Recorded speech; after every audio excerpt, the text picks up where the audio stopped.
Sabbath after dark. Sabbath after dark. Sabbath after dark.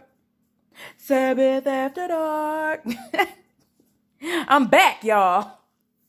I was not going to be able to leave these daggone vegetables up on this countertop all night. Like, it just was wearing my body out. It was wearing my brain down.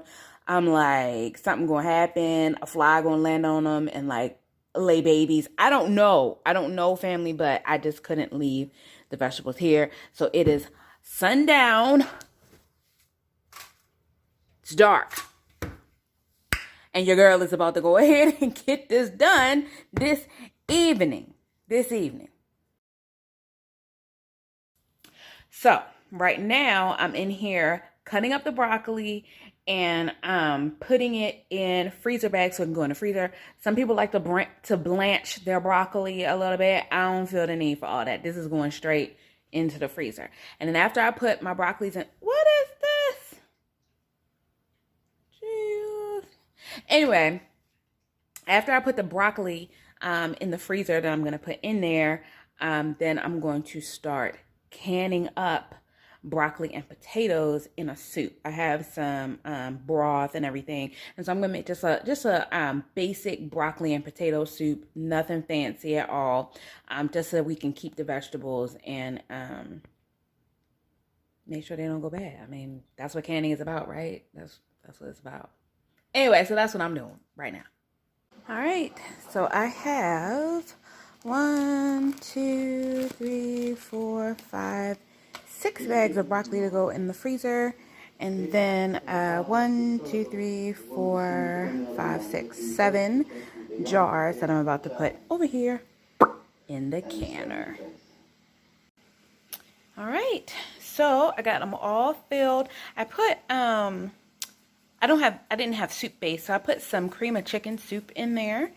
And again, this is just going to be like a really basic soup. Like, it's not going to be all extracurricular. But in an apocalypse situation, it'll work. So basically, I'm just taking a napkin with some vinegar on it and just cleaning the edges of the jars. You want to make sure the jars don't have any food particles on them so that you won't get any food bacteria into your jars. And then I've also washed my caps, and I'll be taking some vinegar and wiping down the tops of the caps also, again, to prevent bacteria.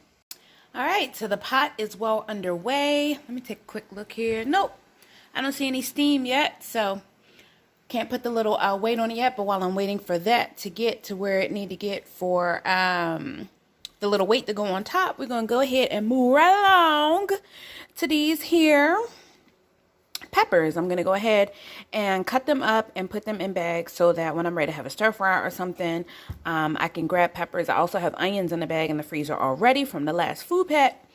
And I also need to take this beautiful eggplant and cut her up, slice her and dice her, and put her in the freezer as well. Okay, so I like to save all of my seeds. So I had, I think, about 6 or 8 peppers here, and I just dice them all up and then cut out the seeds, you know, little seed pod, and put that aside because I have all these little pill containers. And I'll actually try and germinate these seeds. I know they're not organic, but, you know, we do our best.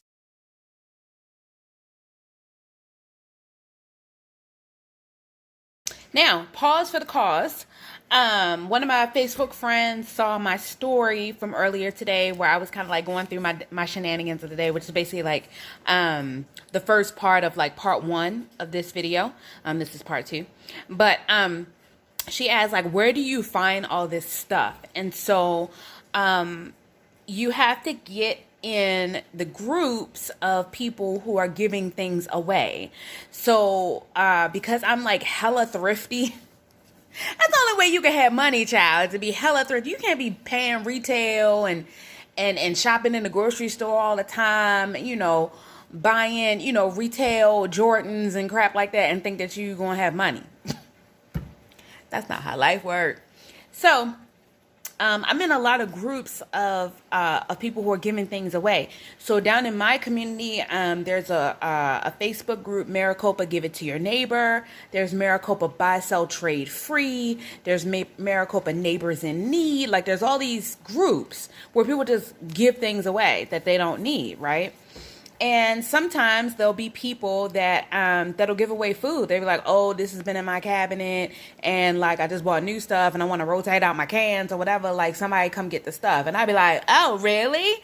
And I just pull up. As soon as I see a post, I throw my clothes on, family, and I go pull up. So that's number one. Secondly, I'm in a Facebook group called Food Bank One, which is by the Maricopa Pantry.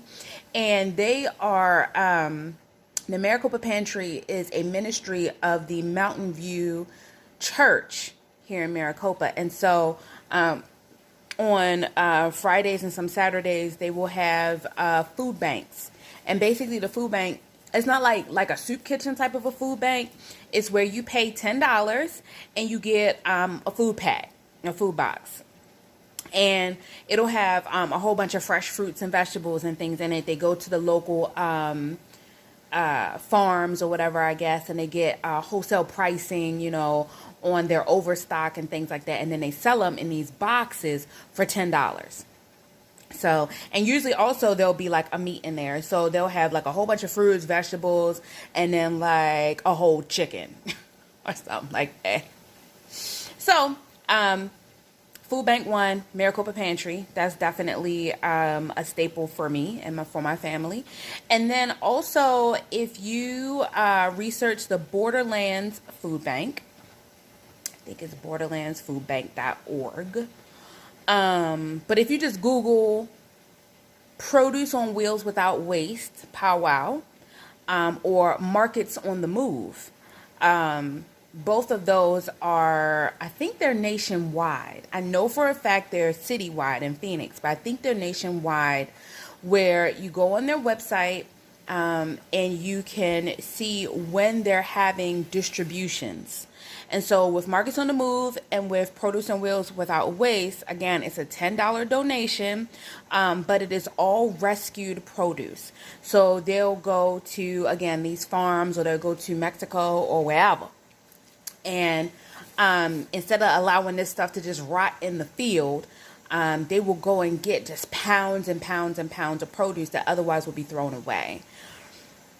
And you can go on your distribution day, and they generally have a couple of distribution sites across the city.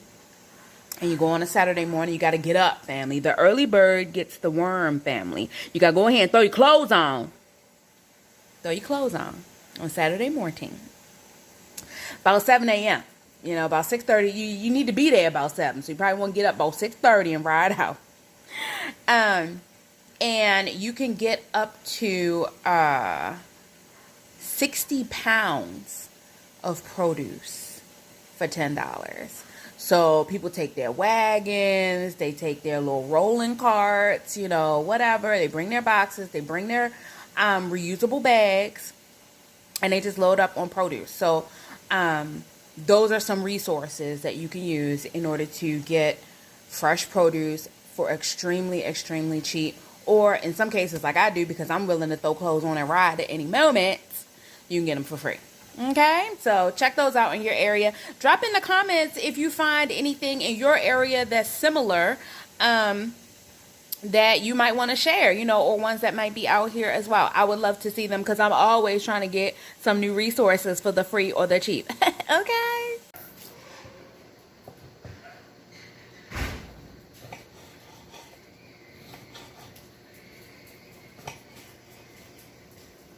Hey, baby. You look like you're working on a Sunday. Huh? You hard-headed, girl. Spend some time out. Black women don't listen. What you mean black women don't listen? You're not supposed to be working. First of all, the Sabbath is over. No, it's not. Yes, it is. No, I don't want to hear that. Don't be trying to use that crap when it's sundown on yesterday. It don't matter. Sundown you today. be saying Sunday. Sunday, period. Oh, my God. You don't say sundown. You hard-headed. You are. You said we can't work on Sunday. That's what you said. You said that you... So as you can see, family, Nick was not happy. Nick was not happy at the way that I had interpreted his discussion from earlier today of telling me that I was not about to do this canning today because it was the Sabbath. But I mean, the Sabbath is over at sundown. And I'm not about to leave these vegetables out on the counter with water and stuff on them so they can get moldy. Like, it's a hard knock life out here for a wife family. Don't trade places with what I've been through, Miss Sally. It's like, nah. It ain't even all that real. Like, it's really not that real. But anyway, as you can hear, the pot is going back there. And I got 6 minutes and 50 seconds left to finish up this situation and save my marriage.